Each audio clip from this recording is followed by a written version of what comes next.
الحمد للہ رب العالمین والعاقبۃ للمتقین والصلاة والسلام علی رسولہ الکریم اما بعد فاعوذ باللہ من الشیطان الرجیم بسم اللہ الرحمن الرحیم واعتصموا بحبل اللہ جمیعا ولا تفرقوا آمنت باللہ صدق اللہ العظیم وبلغنا رسولہ النبی الکریم الامین۔ ایک مرتبہ بآواز بلند درود شریف۔ اللہم صلی علی سیدنا و مولانا محمد وعلی آل سیدنا و مولانا محمد وعلی آلہ و اصحابہ وبارک وسلم۔ الصلاۃ والسلام علیک یا رسول اللہ، الصلاۃ والسلام علیک یا حبیب اللہ، الصلاۃ والسلام علیک یا محمد رسول اللہ صلی اللہ تعالی علیہ وآلہ وسلم۔ محترم صدر محفل، معزز علماء کرام، مکرم اساتذہ اعزام اور میرے عزیز بھائیوں، السلام علیکم ورحمۃ اللہ وبرکاتہ۔ آج میں جس موضوع پر اظہار خیال کی سعادت حاصل کر رہا ہوں وہ صرف ایک عنوان نہیں بلکہ امت مسلمہ کی اتحاد، اخوت اور بقا کا عنوان ہے۔ اختلاف رائے اور اسلاف کا اسوہ، یہ وہ موضوع ہے جسے اگر ہم سمجھ لیں تو ہمارے بہت سے اختلافات محبت میں بدل سکتے ہیں، اور اگر ہم اسے نظر انداز کر دیں تو معمولی مسائل بھی امت میں دوبارہ پیدا کر سکتے ہیں۔ محترم صدر محفل، معزز علماء کرام، اساتذہ اعزام اور میرے عزیز بھائیوں، اللہ تعالیٰ نے انسان کو عقل دی، سوچ دی، فہم عطا فرمایا، اس لیے بعض مسائل میں اہل علم کے درمیان رائے کا اختلاف ہونا ایک فطری امر ہے، لیکن اسلام نے ہمیں صرف اختلاف کا حق نہیں دیا بلکہ اختلاف کا ادب بھی سکھایا ہے۔ آج ہماری گفتگو کا موضوع بھی یہی ہے، اختلاف رائے اور اسلاف کا اسوہ۔ سب سے پہلے یہ سمجھ لیجئے کہ اختلاف ہمیشہ بری چیز نہیں ہوتا۔ اگر اختلاف قرآن و سنت کے دائرے میں اخلاص کے ساتھ اور حق کی تلاش کے لیے ہو تو وہ امت کے لیے رحمت اور علمی وسعت کا ذریعہ بنتا ہے۔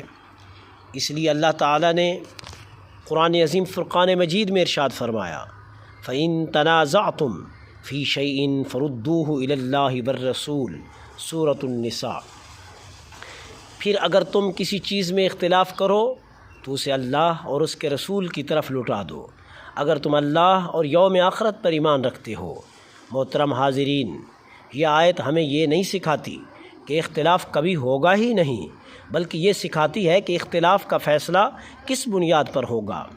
قرآن و سنت ہماری اصل کسوٹی ہے، اس لیے رسول اللہ صلی اللہ علیہ وسلم نے فرمایا، ترکت فیکم امرین لن تضلوا ما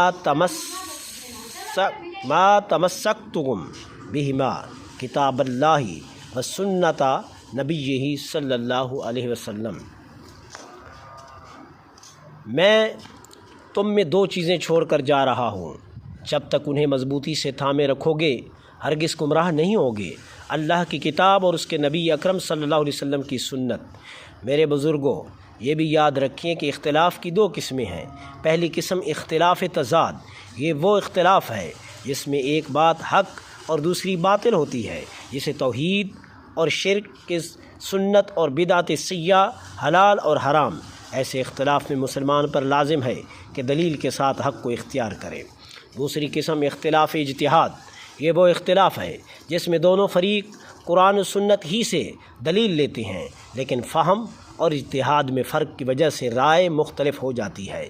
یہ اختلاف صحابہ کرام رضوان اللہ تعالیٰ علیہم اجمعین کے درمیان بھی ہوا، یہی تابعین میں بھی ہوا، اور یہی ائمہ مجتہدین کے درمیان بھی ہوا، لیکن ان کے دل کبھی جدا نہیں ہوئے، ان کی زبانیں کبھی گندی نہیں ہوئی، انہوں نے ایک دوسرے کی نیت پر حملہ نہیں کیا، بلکہ انہوں نے اختلاف کو بھی عبادت بنا دیا، کیونکہ ان کا مقصد اپنی رائے کو جتوانا نہیں بلکہ حق تک پہنچنا تھا۔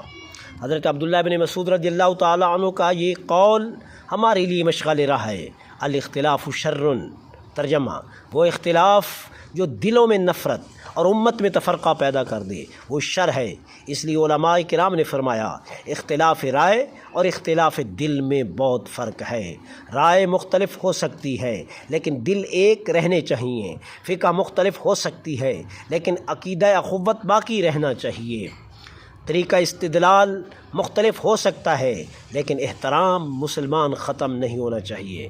میرے عزیزو ذرا سوچو، اگر ایک ہی باغ میں صرف ایک رنگ کے پھول ہوں تو حسن کم ہو جاتا ہے، لیکن جب مختلف رنگوں کے پھول اپنی اپنی خوشبوؤں کے ساتھ موجود ہوں تو باغ کی رونق بڑھ جاتی ہے۔ اسی طرح جب اہل علم اخلاص، ادب اور احترام کے ساتھ مختلف آراء پیش کرتے ہیں تو امت کا علمی سرمایہ وسیع ہوتا ہے، لیکن جب یہی اختلاف تعصب، تکبر اور نفرت میں بدل جائے تو امت کمزور ہو جاتی ہے۔ لہٰذا ہمیں اسلاف کے صرف مسائل نہیں سیکھنے بلکہ اختلاف کا ادب بھی سیکھنا ہے، اور یہی وہ بنیاد ہے جس پر صحابہ کرام رضوان اللہ تعالیٰ علیہم اجمعین، تابعین اور ائمہ رحم اللہ کے ایسے ایمان افروز واقعات پائے جاتے ہیں جو یہ ثابت کر دیتے ہیں کہ اختلاف کے باوجود امت احترام اور اخوت کیسے برقرار رکھی جاتی ہے۔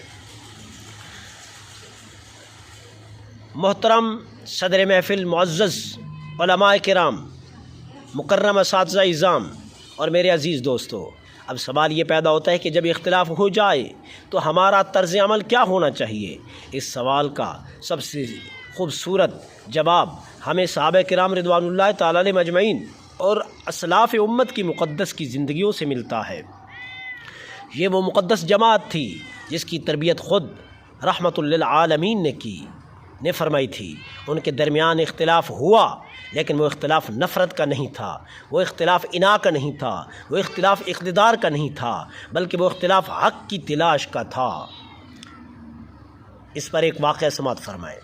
غزوہ بنو قریظہ کے موقع پر رسول اللہ صلی اللہ علیہ وسلم نے فرمایا لا یصلین احدکم العصر الا فی بنی قریظہ، صحیح البخاری۔ ترجمہ تم میں سے کوئی شخص عصر کی نماز بنو قریظہ پہنچنے سے پہلے نہ پڑھے۔ راستے میں عصر کا وقت ختم ہونے لگا۔ ایک جماعت نے عرض کیا حضور صلی اللہ علیہ وسلم کا مقصد جلدی پہنچانا تھا، اس لیے نماز وقت کے اندر پڑھ لیتے ہیں۔ دوسری جماعت نے کہا ہم الفاظ نبوی پر عمل کریں گے اور بنو قریظہ پہنچ کر ہی نماز ادا کریں گے۔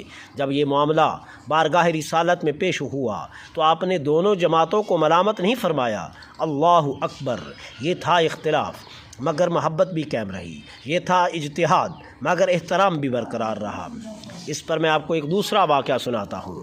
حضرت عبداللہ بن عباس رضی اللہ تعالیٰ عنہما حضرت زید بن ثابت رضی اللہ تعالیٰ عنہ کے بعض فقہی مسائل میں اختلاف رکھتے تھے، لیکن جب حضرت زید بن ثابت رضی اللہ تعالیٰ عنہ سواری پر سوار ہونے لگے تو حضرت ابن عباس رضی اللہ تعالیٰ عنہ نے آگے بڑھ کر ان کی رکاب پکڑ لی۔